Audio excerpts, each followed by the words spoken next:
अभी हम जहाँ पर खड़े हैं ये चनाब रिवर के पास है। ये पीछे आप देख रहे हैं चनाब रिवर है और सलाल डैम की लोकेशन है ये, जो पाकिस्तान के द्वारा परसों स्पॉन्सर्ड टेररिस्ट भेजे गए और हमारे पहलगाम में 28 हिंदुस्तानियों को शहीद किया गया।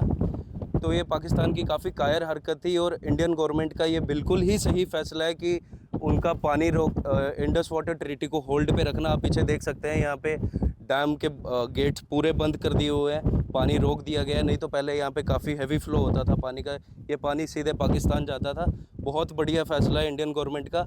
ये करने से एटलीस्ट वहाँ की आवाम अपनी सरकार को पूछेगी, ये करने से वहाँ की आवाम अपनी सरकार को पूछ रही है कि आप ऐसी कायर हरकतें करना, कहीं पे भी आप देख लीजिए, कहीं पे भी कोई भी टेररिज्म की एक्टिविटी होती है तो पाकिस्तान का नाम वहाँ पे घुस जाता है। और हम इंडियन गवर्नमेंट को कहना चाहते हैं कि और भी डिप्लोमेटिक फ़ैसले लिए जाएं जिससे उनकी आवाम उनके सरकार को मजबूर करे कि आप ये कायर हरकतें करना छोड़ दीजिए।